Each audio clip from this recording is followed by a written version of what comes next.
Meditation کا آخر مقصد ہے کیا؟ یہ جو بھی ہماری باہر کی دنیا ہے، جسے ہم مادی دنیا یا نام نہاد حقیقی دنیا کہتے ہیں، یہ حصی دنیا ہے۔ باہری دنیا کو ہم اپنی حصوں اور حصی افعال کے ذریعے سے جانتے ہیں، اور اس باہری دنیا کے بارے میں ہم بہت کچھ جانتے ہیں۔ جو ہم دیکھ سکتے ہیں، چھو چکھ سونگھ سکتے ہیں، اس کے بارے میں ہم سب کچھ ہی جانتے ہیں، مگر ہمارے تھاٹس اور فیلنگز، خیال و احساسات کی ایک لطیف سی اندرونی دنیا بھی ہمہ دم تخلیق و تحلیل ہوتی رہتی ہے۔ اس کے بارے میں ہم بہت ہی کم جانتے ہیں۔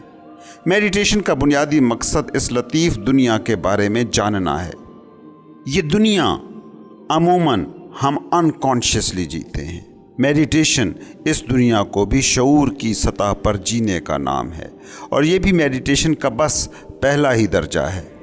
میڈیٹیشن کا حقیقی مقصد ایک ہے: زندگی کے ماخذ، سورس آف لائف اور کانشیسنس تک رسائی۔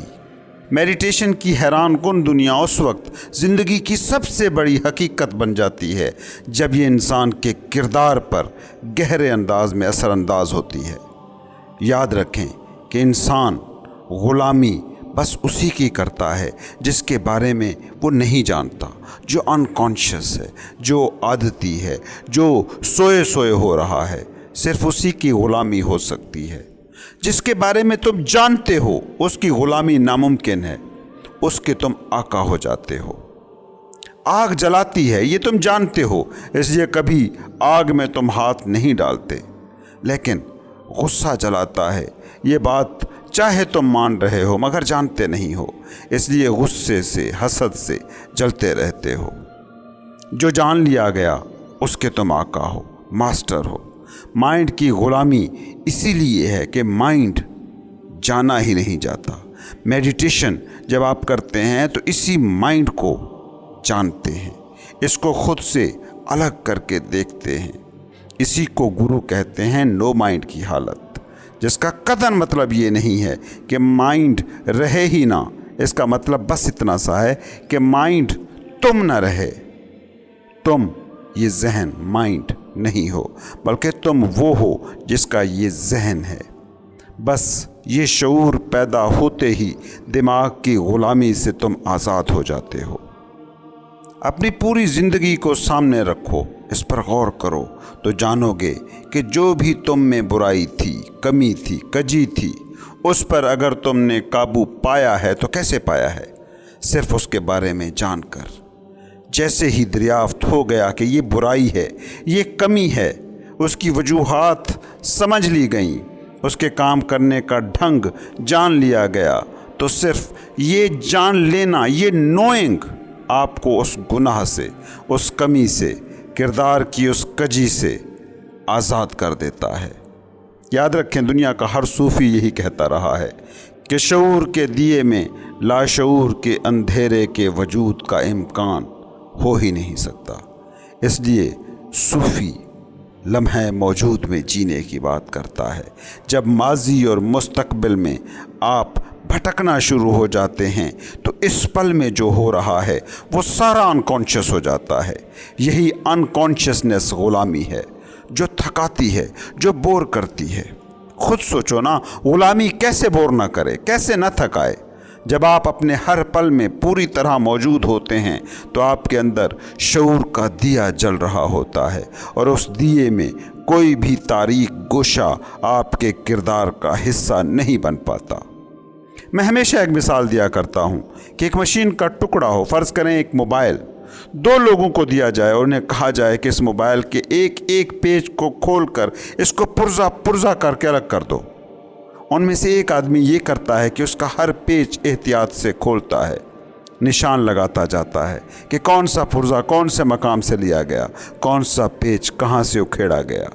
وہ مکمل طور پر لمحے موجود میں حاضر رہتا ہے، الرٹ پریزنس کے ساتھ، اور اسی عالم حضوری میں یہ کام سر انجام دیتا ہے۔ جبکہ اس کے برعکس دوسرا آدمی ہے جو پیج کھول کھول کر پھینکے جا رہا ہے۔ موبائل کو وہ بھی پرزا پرزا کر دیتا ہے، مگر وہ حاضر نہیں ہے، بس عادتی مشینی انداز میں ایک کام کر کے جا رہا ہے۔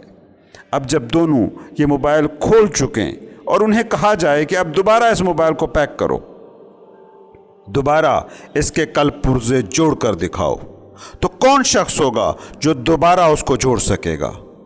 यकीनन वही जिसने बड़ी एहतियात से एक एक पेज खोला था, निशान लगाए थे, जबकि दूसरे से ये मोबाइल जुड़ने का सवाल ही पैदा नहीं होता। ये मोबाइल तुम्हारी अना है।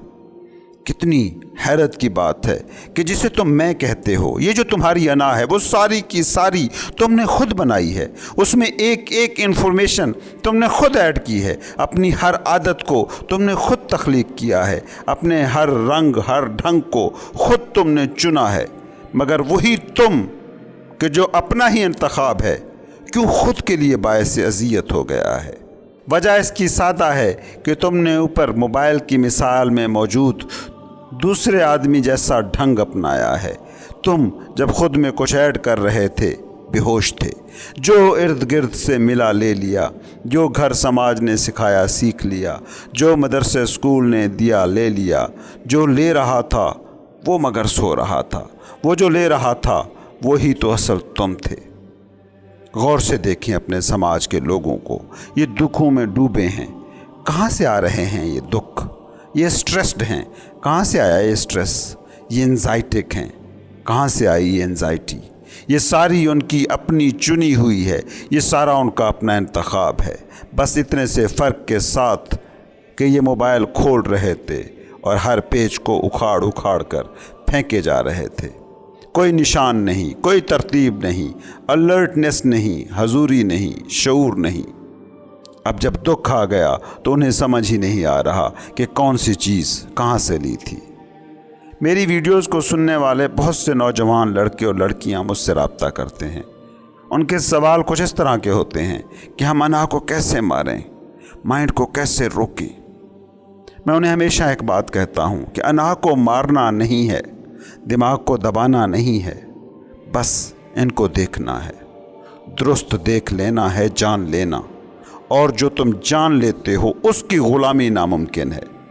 मैं उन्हें कहता हूँ कि इस उम्र में तुम इन सवालों में पड़ो ही मत। इस वक्त तुम बस एक काम करो कि अलर्ट रहो, हाजिर रहो। देखो अपनी शख्सियत में जो तुम ऐड कर रहे हो, ये कैसे ऐड हो रहा है, ये क्या नतीजे ला रहा है, ये प्रोसेस है क्या? ये जागना है। इसी का नाम इनलाइटनमेंट है। जिस्म और जहन की एक दुनिया है, वो बड़ी दिलचस्प है। ये खूबसूरत खेल है।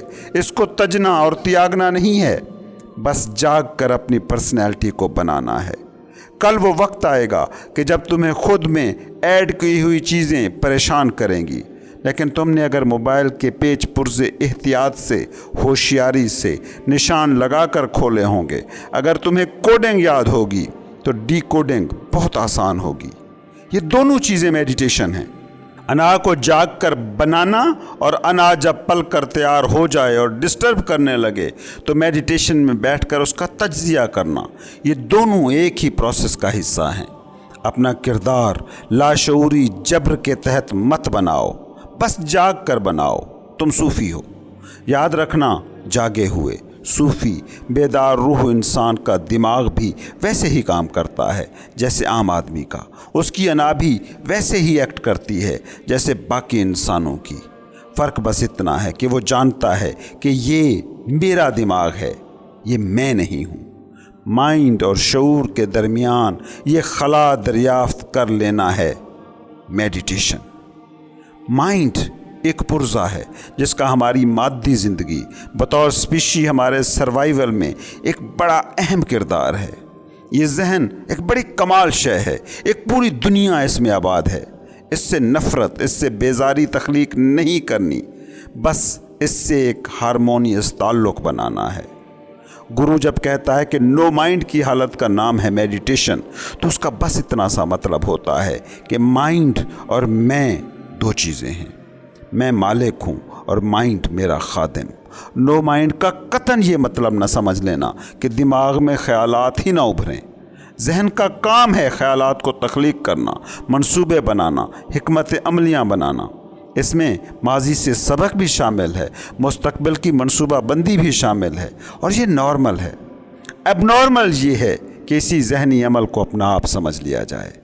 जैसे हाथ का काम है पकड़ना, छोड़ना, धक्का देना, पाँव का काम है चलना, दौड़ना, बिल्कुल वैसे ही जहन का काम है सोचना।